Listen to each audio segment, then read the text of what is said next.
Hello, everyone. Welcome back to the Caramel Sportscast. I'm your host, Stephen Avalos, alongside my dad Hello. and Marissa Dorr. Hi. And I just gotta say, at least I am coming off a pretty rough weekend. As I am also. You had a better I weekend, I did a think. little bit better. Slightly, I think slightly you did the better. best, I think, among everybody. Yeah. So for me, I am in 6 fantasy leagues. I explained last week how much I love doing fantasy football, and I'm in 6 leagues, and I lost 5 of my matches. Yeah, and only won one. It was pretty tough, and the Raiders lost a game that felt more winnable than it looked, and then the A's have lost their first 2 games in the ALDS against the Houston Astros. Not looking good there. Yeah, so it's been pretty tough. Speaking of baseball, we have the Yankees against the Rays, Braves against the Marlins, Astros against the A's, Dodgers against the Padres. Now, who did you have winning it all? I believe Steven? I had the Rays, You had the Rays going against who? Dodgers. I believe.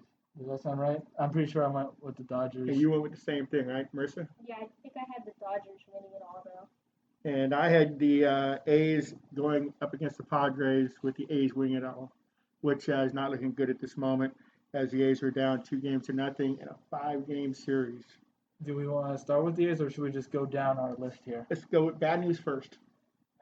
Okay, so we had a lot of promise going into this series. A good revenge plan. To go against the Astros, a team that's known for cheating the past few years, got exposed for it. Very light punishment, and they had a losing record. You could say that they didn't even deserve to be in the playoffs this year. So we easily could have taken them out, but it has gone the complete opposite direction. Well, they're at full strength right now, whereas most of the shortened year, they had many injuries. So they are at full strength right now. Yeah. They're tough.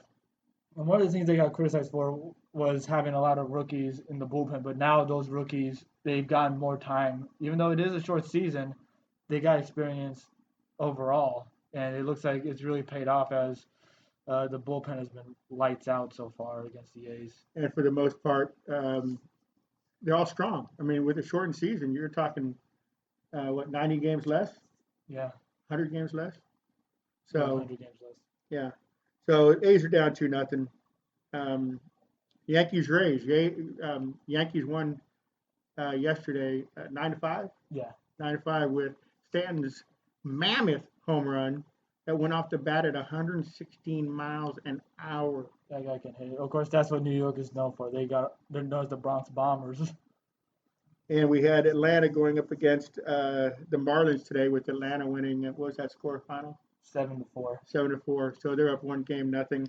Yankees are up 1 game to nothing. And later today will be the Dodgers and Padres. Yeah, and game 2 is going on right now for the Yankees and Rays. It is 1-1 in the bottom of the second inning. We will not be giving you inning by inning updates. Yes, unless something really big happens. Maybe just to get my attention. But what are your thoughts on these playoffs so far? I think one thing that's pretty interesting is that every matchup doesn't really like each other. Like you could say the Yankees and the Rays, they've been pretty. Um, they haven't liked each other all season.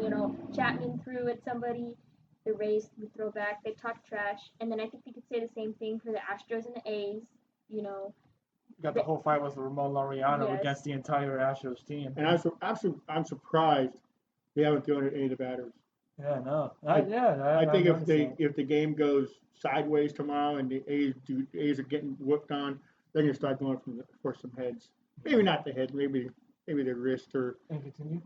yeah, I think the Braves and the Marlins as well. They had that whole thing with Acuna Yeah, last year, and then they hit Acuna today again too. and they got a little chippy. Yeah, which makes for good playoff baseball. That's really interesting to watch. And the Dodgers and the Padres, they haven't liked each other for a long time. Dodger fans would always end up going to Petco Park and come in and boo them when they would play the Giants, because they don't Yeah. like both teams. And so I think that's gonna make it really interesting. Yeah, should be a good series. Yeah, it doesn't help All that of them. there are 7 teams in the Central. Whether it's A or NL, all got eliminated And now it's pretty much all division. Because are the Braves and Marlins in the same division? No, that's East and Central. Okay, well, yeah, then the rest are division matchups basically. Besides that, but you're right. The Braves and Marlins do have a bit of a rivalry of their own, especially centered around Acuna. And man, that kid is going places. Like he is the leadoff king. Reminds you, Ricky Henderson wasn't he? Doesn't he lead in leadoff homers? Yeah. Springer's he's got that bat. He's got so much power in that bat. Oh, he is magnificent in the playoffs. Yeah.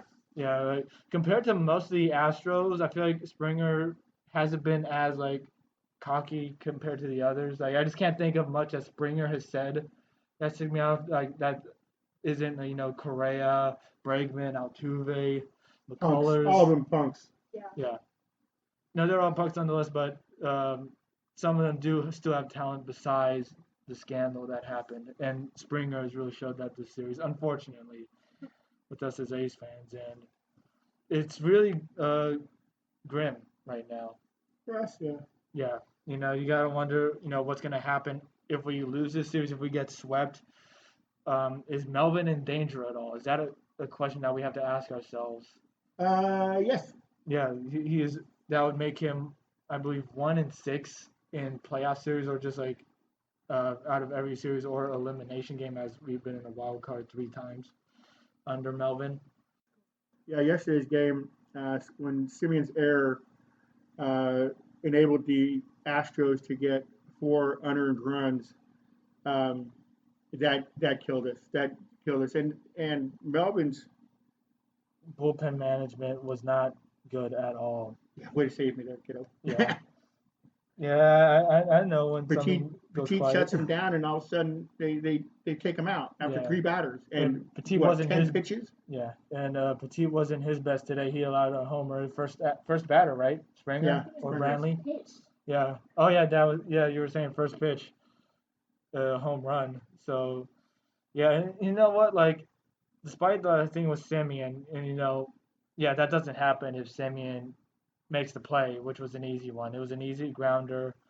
He couldn't handle it, and that led to many bad things going on from there. It gave Houston a chance, which they took advantage of. But despite that error, A's pitching really hasn't been that great so far in this series.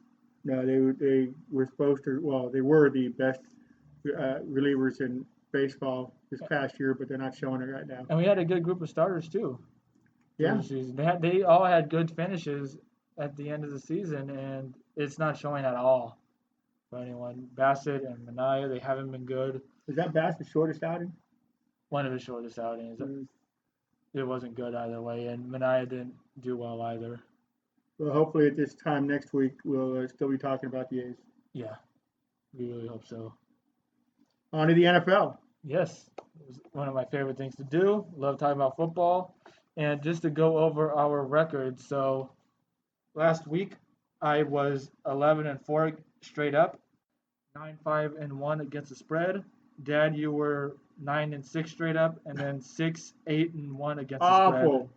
Mercer, you were 9-6 straight up, and 6-8-1 against the spread. Bean. Yes, and that brings my overall record 46-16-1 straight up, 37-24-2 straight against the spread. Dad, you were 40-22-1 straight up, 37-24-2 against the spread. So me and my dad have the same record against the spread. And since you started a week later than we did, you still have a pretty good record though. You got your 31-15-1 straight up, and 23-23-1 against the spread. So pretty And your mom is undefeated, so she's guessed every single game for the past 4 weeks. Opening game, week 5, we had Tampa Bay at Chicago. Thursday night football. We have Tampa Bay is 3-1, Chicago's 3-1. The spread is Chicago getting 5.5. 5.5. Yeah, Chicago. They showed last week that they were I guess you could say, the imposter when it comes to undefeated teams, because they looked awful against the Colts. Colts they do have a good defense. They have one of the best defenses right now in the NFL. but Chicago only scored 11 points. Their touchdown practically being from garbage time. It just looked miserable. They showed that really they're not that much of a competitor. That there's going to be Green Bay's division to win in the NFC North. Tampa Bay, they've recovered very well from losing their first game against the Saints. They have won 3 in a row now. Great win against the Chargers after being down by a bit. Brady threw a pick six. Things weren't looking too pretty, but they took advantage of a fumble by Joshua Kelly in their own 10-yard line within, and Brady took advantage of that there. Threw 5 touchdowns. Great game from him. And I'm easily going to go with the Tampa Bay Buccaneers to win this one and cover. Chicago is not going to score much because Tampa Bay honestly has a pretty decent defense. But they got Foles. Foles, oh yes, Foles, he's supposed to be the godsend. I'm very sad that Foles didn't do so well. I've already talked about how much of a fan I am of him, for beating the Patriots in the Super Bowl. But man, that was rough to watch. Yeah, I like Tampa Bay. Yeah. Giving it points. And what about you, Marissa? Yeah, I have Tampa Bay winning and covering. Tom Brady just looks like Tom Brady. Yeah, he's throwing the ball a lot better than I thought too. Yeah. That's one thing that's really nice, I guess. Yeah. I kind of thought that his arm was pretty much dead, especially with how many checkdowns and short passes he was throwing in his last year in New England. But having guys like Mike Evans, Scotty Miller, O.J. Howard, who actually is going to be out for the season with a torn ACL.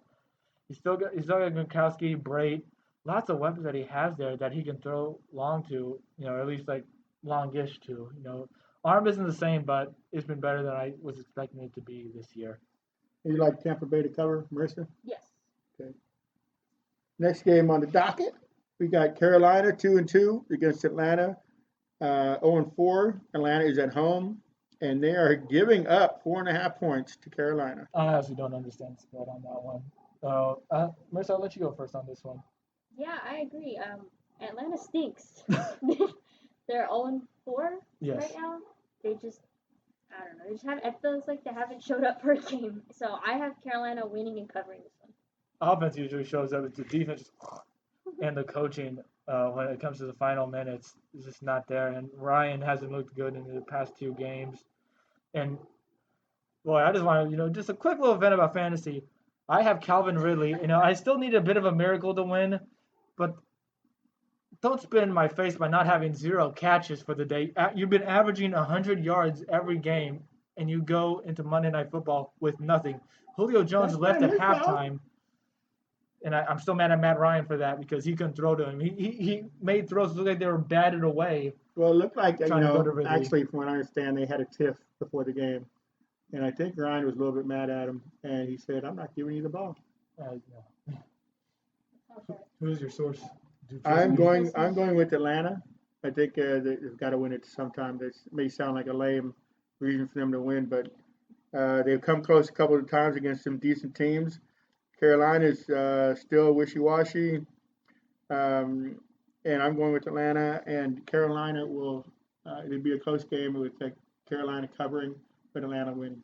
I'm going to go with Carolina winning here. We haven't talked much about Carolina. We've been really just bashing Atlanta so far. And I will admit, Atlanta's going to be playing desperate, especially Dan Quinn. His job is on the line right now. I'm surprised he hasn't been fired yet after the 2 big blown losses. Oh, he should be way off that line. They should have had his bag packed after the loss to Dallas. Yeah. And then who did they lose to the week after that? Bears. To the Bears. Oh, geez. Come on. Yeah. Pack them bags and go, dude. But for Carolina, they really turned things around so far. They started 0-2. They looked awful. They were going to be a bottom of the barrel team, and yet they still got 2 wins. A good game against the Los Angeles Chargers, shutting down Herbert, making him look bad. And then next week, doing the same thing to Arizona, making Kyler Murray look bad. Of course, a lot of things are going on with Cardinals right now. We don't even know what to really say it is. It's just they don't look the same. It's like they just changed the way they played in the last 2 games. Jekyll and Hyde there. But still, though, Carolina's done well. They've held their teams to 21 and under in the past 2 games. Well, let me tell you what is going to be the winning recipe for Atlanta. The fans. They are going to drive the fact that their fans are there cheering them on so loud. They're going to drown out all the. They don't have fans. skip that. Yeah. Okay, next game. We got Buffalo at Tennessee. Tennessee is getting 1 point. Buffalo is 4-0. Tennessee 3-0. Yeah. So the only thing about this one though is actually that I only got that off of one of the spreads that was temporarily, I think, on CBS on another sports line because this hasn't been actually put on anything yet because they don't even know if they might have a game yet because they Okay, still have well, to finish their protocols. So do you still want to call like at least who wins? I say we go it as we wrote it.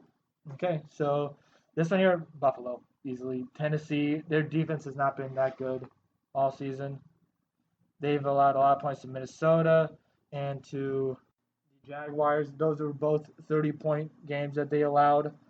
And I just don't have that much faith in their defense. Their defense has been pretty disappointing so far. The offense is fine the way it is, but Buffalo has a pretty good defense. I think they're going to do enough to shut down Tennessee, just enough. And Buffalo's offense is going to take advantage of Tennessee's pretty disappointing defense. Well, Buffalo is a good defense and offense. So I'm going to pick them to win this game. What about you? Yeah, I agree. Buffalo just looks solid overall. Yeah, Josh Allen is a top 5 quarterback so far. He's looked really great. His decision making is still a bit questionable, but he's been getting it done so far. He's got to watch his shoulder though. He did leave the game temporarily last week against the Raiders after he landed awkwardly on his shoulder, but it looks like he should be fine. On to the next one. Next game, we got Las Vegas at KC. KC is giving up 12.5 points. Raiders are 2-2. KC 4-0. Now we're gonna spend a little bit more time on this one since this is a local team. Yeah, local team, huh? Boy, Pain. how soon they forget. Okay. But either way, Vegas, they've been in these games so far. The ones that they've lost against New England and Buffalo, they've shown that they have a chance to win these games. They're not getting completely demolished, but their defense needs to give them a chance. Like I know there's always those people that want to put it all on Carr. You know, I'll admit Carr he needs to do better on handling the football whenever the pocket collapses on him. He's got to do better at that. He's got to be a little bit more mobile.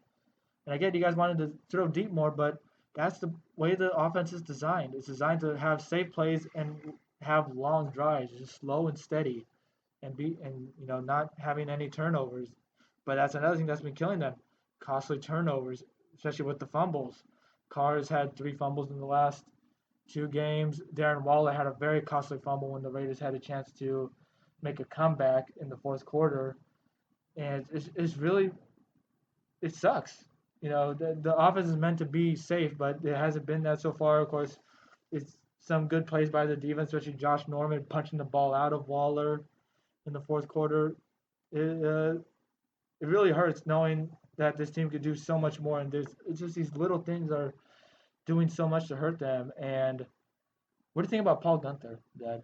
You've heard me say so much about him, how I want him gone, but I want to know your thoughts.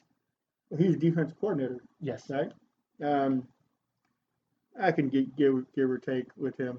I'm not as passionate as you are about his departure or imminent departure if it was up to you. Yeah. The Raiders' are a team, offense and defense, they're inconsistent. The other game against the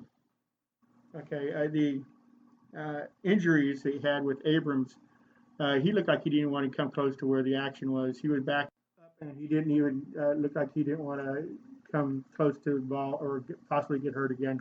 Yeah, that was a big issue against New England. He looked better this week against last week against Buffalo, and some other big issues is Harris. He's a good guy, really like him. He's got a great work ethic, but he's not cutting out right now as a full-time starter for the Raiders at safety. There was a big play that benefited Marissa because she has Stephon Diggs in fantasy. And it's the offensive line, Brown. Yeah. What injury does he have? Calf. I was listening to a radio today, and they were talking about players that love the game and players that like the game. They like say what that, it does for them. Yeah, the guy Brown, he's getting paid good money. He doesn't even have to play anymore if he doesn't want to, and he's acting like it. I think this injury of his is all in his head.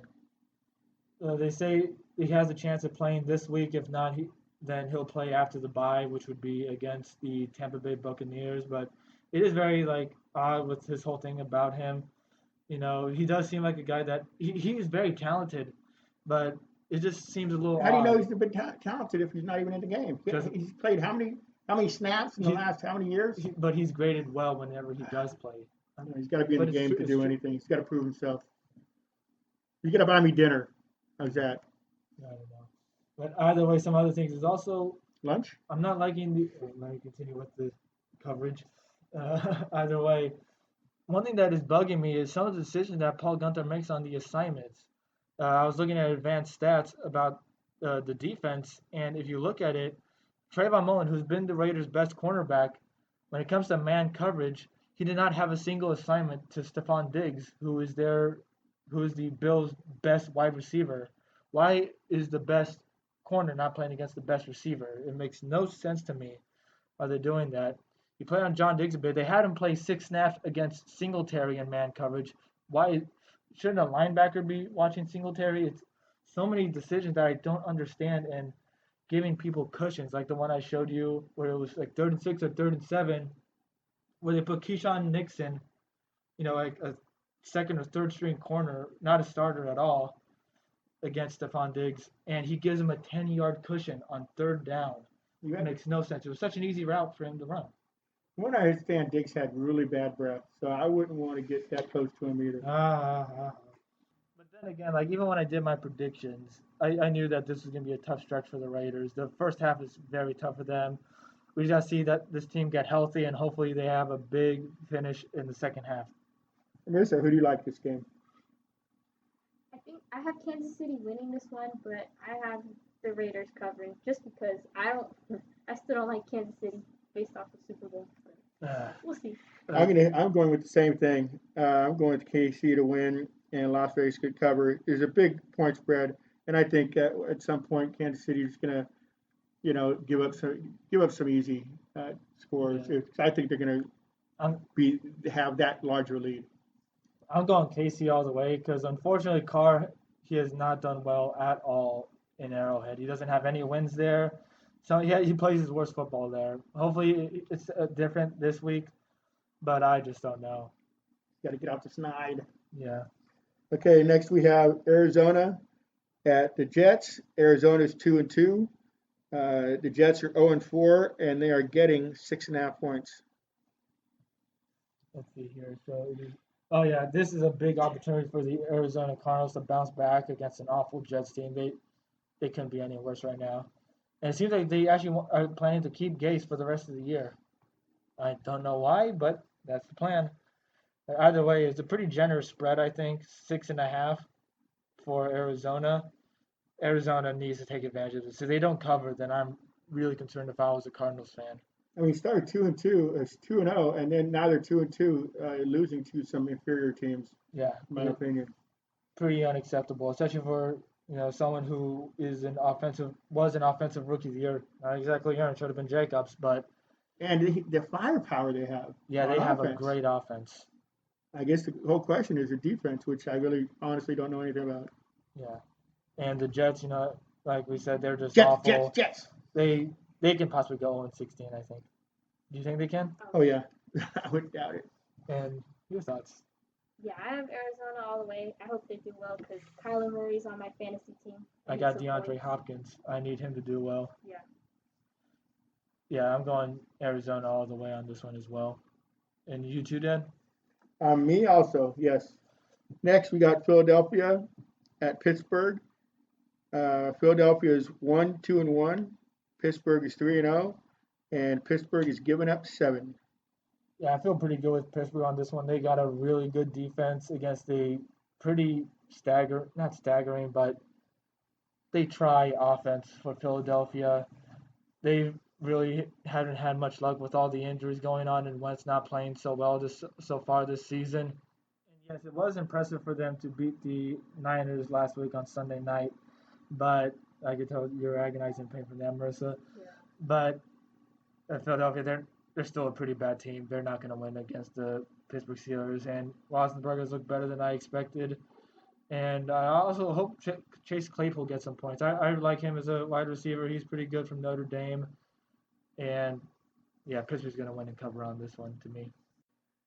Philadelphia beat the Niners, and I had been praising Mullins as a backup to Garoppolo, the way he played the, the past game and a half, and he looked awful, missing a sure touchdown in the opening drive, and he looked like a total rookie out there. They might bring in what's the third string? CJ Beathard. CJ Beathard. So I might have another cold take this week, but I'm gonna pick Philadelphia to win and cover. I just they came in and they took care of business with the Niners, so I think they'll hopefully Bang that Niners team. hopefully they'll just use the momentum and get a win this week. That's what I think. And I think Ben Roethlisberger, he's showing his age.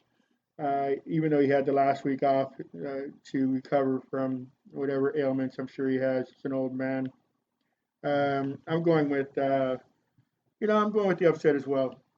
No, I'm going to go with Pittsburgh to win, Philadelphia to cover. We have next the LA Rams at Washington. The Rams are 3-1. Surprisingly, Washington is 1-3. Washington is getting 9 points. Yeah, I really wasn't expecting much from the Rams this year so far, especially with all the cap space issues, losing so many important players, especially on defense. I think they're going to be able to do much, but they are 3-1. It's pretty impressive. But who did they beat though? They have beaten Dallas, Philadelphia, and the New York Giants.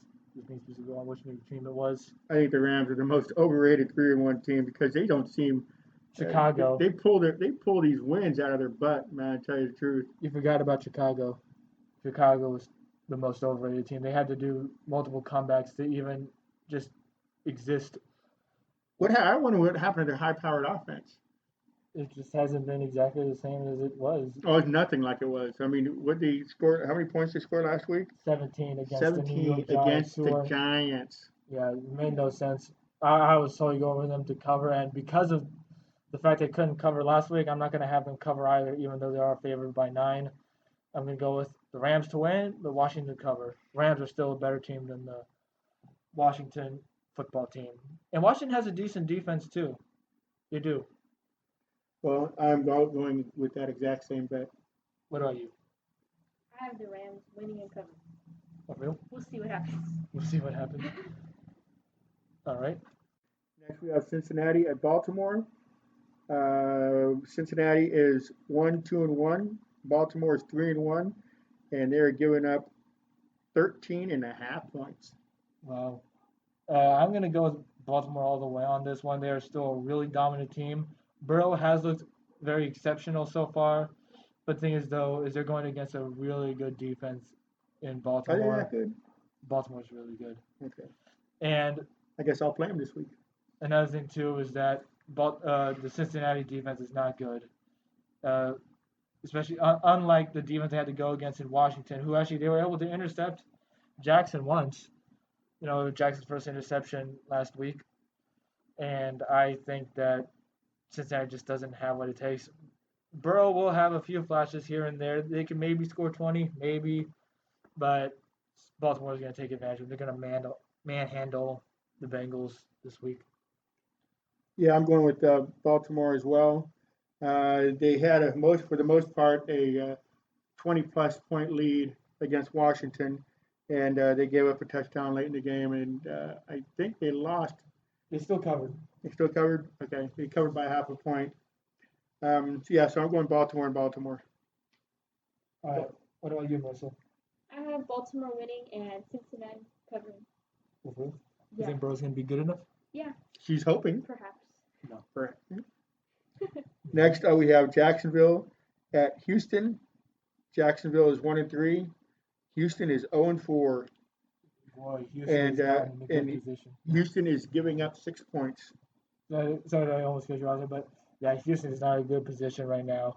They just fired their head coach, Bill O'Brien, who has made very questionable trades so far. I don't know why they let him become a general manager and coach. Trading DeAndre Hopkins really shows how much it's affected the team. Their offense isn't the same. Defense is pretty poor, and their running game is eh. I know O'Brien wanted total control of the team, but it's tough enough to be a head coach without being the general manager as well. He Yeah. put too many eggs in the basket. I got um, I got Houston, but I am picking Houston to cover, to win and cover. Uh, but Houston's defense is not good, so that's why I want to go Jacksonville to at least cover. The Jags. Yeah. I hope Boston has a good bounce back here. Houston should win. I'm not saying that it's going to be really close, but Houston should win this game. If they don't, then Watson's going to really regret that deal he made, even though he is getting a lot of money. Money, pay me. Yeah, I feel for Watson because, like I said, this team is not in a good spot. They're one of the highest paid teams. They're 0-4, lost their coach, and they don't have a first or second round draft pick next year. It's not good for them. And what do you have them going, Marissa? Yeah, I have Houston winning, but Jacksonville covering. You Nice. like the underdogs this week, huh? We'll take. I think Maybe. it's possible. And you got the same picks there, kiddo. Yeah. Yeah. Cool too. Anything else you have to say about the game? Nothing. Okay. On to the next. We got Miami and San Francisco. We got 1-3 Miami going against 2-2 San Francisco. San Francisco is giving up 8 points, and we have no idea who's quarterbacking the Niners. Yeah, since this is unfortunately an actually local team, Marissa, is there more that you would like to say about the Niners since they are more local?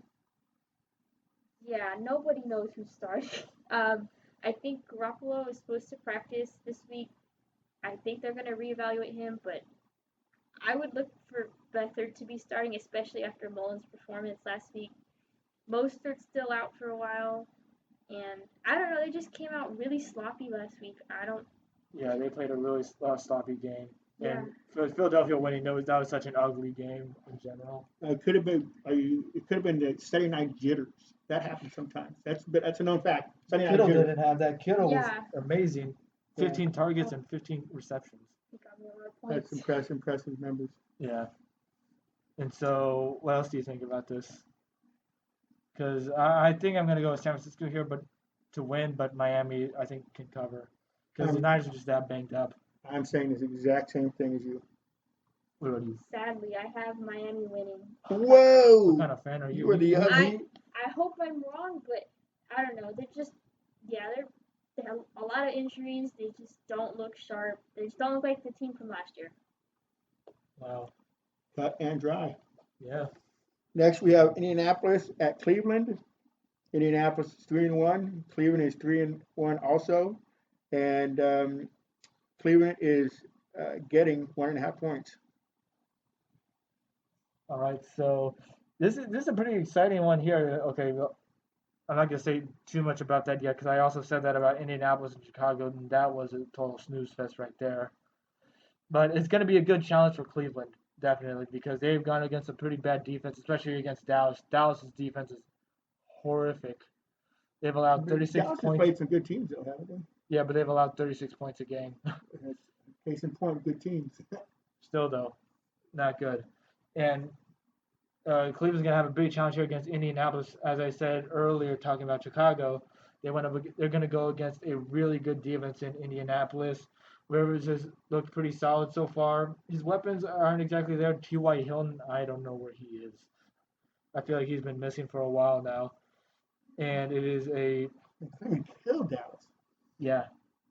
Well, Dallas was on their way to almost making a comeback, and then Odell happened on that end around. Odell. Thank you, Odell. I don't have Odell in fantasy, but I you did. guys do. He did quite good for me. Me too. And so did Kittle.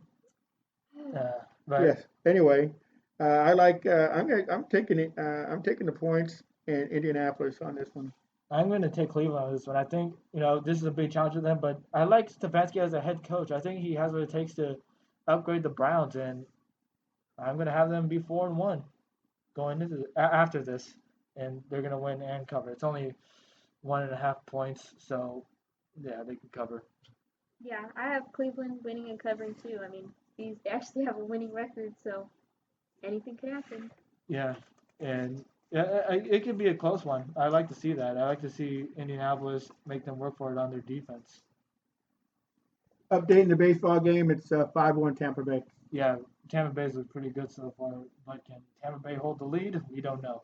We don't know. Next, we got the Giants of New York going up against the Cowboys of Dallas. Giants are 0-4. Dallas is 1-3. And Dallas is giving up 9.5 points. This is my lock of the game, a lock of the week, actually. I'm gonna go with Dallas with this one all the way. New York is awful. Dallas's offense is amazing. You know, like I said, their defense has really been holding them back, but they shouldn't have to worry about the Giants. They haven't scored a touchdown in 2 weeks. They only got 3 touchdowns this year. Odell Beckham has more touchdowns than all of the New York Giants. Pretty nice for him. That's sad. Nice for him, sad for them. I'm also picking Dallas to win and cover. Yeah, I also have Dallas winning and covering. Yeah, pretty easy decision here. Next, we have Denver at New England. Denver is 1-3. New England is 2-2, with New England giving up 11.5 points. I feel pretty comfortable going with New England on this, especially if Cam Newton comes back. We don't know yet if he has. I haven't heard much of a status update on him. I really hope Cam Newton comes back in because Stidham and Hoyer just looked awful for the Patriots. They really did nothing to help them get a chance at winning. They would have had such a much better chance if Hoyer knew how to handle the ball in the red zone. It was like Kirk Cousins out there when he used to be in the red zone in his earlier years. They kept the game relatively close, though, considering Yeah. they didn't have Newton in there. But it would have been much better if Hoyer knew how to hold the ball. I like New England, but I think Denver's going to cover. Yeah, I'm going with New England to win all the way here. Yeah. Denver is such a banged up team, and New England, their defense is going to handle Denver's offense, and their offense will just do enough, especially if Newton's there. They'll take advantage of that. Marissa? Yeah, I have New England all the way, and I think they would have won last week if Cam Newton was still there. I would have had a hot take instead of a cold take. Yeah, they would have had a much No, better they chance. still would have lost against Casey. They would have had a better chance, though, because Newton knows how to hold it. The next game, Minnesota is at Seattle. Minnesota 1-3, Seattle 4-0, and Seattle is giving up 7 points. So Minnesota, they pull off a pretty nice win. Really helped me out because I had them as my upset of the week over Houston. But I think that's going to run short a bit against Seattle. I mean, 0-4 Houston. Yeah. Yeah. Okay. But still, they weren't favored in that game. Okay. Either way, though, Seattle's looked really good so far this year. 4-0. They just looked really dominant. They weren't as dominant, I thought, against Miami. I feel like that game was a little closer than I was expecting it to be, and yet, even though, Fitzpatrick wasn't even that good. Yeah, the bearded one. I know. But either way, I'm going to go with Seattle to win this one, but Minnesota to cover. Seattle still has a horrible passing defense, and I think Cousins is going to have a decent day throwing to Justin Jefferson and Adam Thielen. Maybe even Zach Rudolph will get a touchdown, too. I see Seattle dominating. They're at home, and they should dominate. What about you, Marissa? Yeah, Seattle all the way. I have Russell Wilson as one of my quarterbacks, so Nice. go with it. I really wish I had Russell Wilson as my quarterback as well. And that game is Sunday night, by the way. The last game, Monday night, we have the Chargers against the New Orleans Saints. Chargers are 1-3. New Orleans is 2-2. And New Orleans is giving up 7.5 points. What New Orleans team is showing up this week? The better one, I think. Los Angeles Chargers have looked pretty good so far, and that is why I'm going to go New Orleans to win, but Los Angeles to cover. Herbert has been a lot better than I was expecting him to be, than a lot of people expected him to be completely honest. And like I said, I'm just impressed with the guy. He knows how to throw the deep ball. Decision making could use some work. He got great legs. Well, why are they losing the game? Are they losing the game because of defense? It's not because of their offense. Just a few mistakes, really. Like, think about the Joshua Kelly fumble. So they're on the verge of doing something, you think? Yeah, well, like what you got when they lost to Carolina, remember they almost got a comeback in that one, but Eckler couldn't handle the lateral. If Eckler gets a lateral, they score a touchdown and win the game. And if Joshua Kelly doesn't fumble in their own 10-yard line, they got a much better chance. They would definitely cover against Tampa Bay. I don't know if they would have won, but their chances would have been a lot better. I like New Orleans. I think the Kamara train is going to keep on rolling. But I do have the Chargers covering. And I see you have that very same feelings. Yes. What say you, Marissa? I agree. I have the same exact. Agree? Yeah. Wow. Wow. It'd be pretty hard for us to really space out from each other here with the outcomes. We have a good enough amount of differences. So. Yeah. And there's two teams on bye this week. Technically the first scheduled bye. Pittsburgh and Tennessee already got their bye due to the COVID outbreak. But Detroit and Green Bay will not be playing this week. If you got any players from those teams on fantasy, make sure they're on the bench. All right, so let's talk about our locks and upsets of the week. All right, so my upset of the week right now is the Carolina Panthers over Atlanta. Carolina is a 4.5-point underdog. I really feel like they're going to win this one here. And my lock is Dallas over the Giants. My lock is Arizona. But my upset is not really an upset. I'm taking Indianapolis over Cleveland, which isn't really an upset. I mean, it's basically going to be a pick'em game, but that's who I like to win. Well, Cleveland is actually the true underdog here. Yeah, but it's close enough. 1.5 points. It's close enough to a pick'em. Okay. So my lock is Seattle winning all the way over Minnesota, and then my upset is going to be Philadelphia beating Pittsburgh. I think that's going to happen. Yep. That's a possibility. It's bold, I'll Just say wait. that. It is Just wait for very it. bold. Anyway, that concludes today's show. Yep. You have anything to say, Steven? No, nothing. I just hope I do well in fantasy this time. Yeah. I have one little statement, and that is get out and vote, please. Do your due diligence, and who doesn't make any difference who you vote for. Just vote. Use the right you have that people have fought to get. Okay, vote, everybody. November 5th. That about wraps up today's episode of the Caramel Sportscast. Hope you all enjoyed it. Good night. Good night. Good night.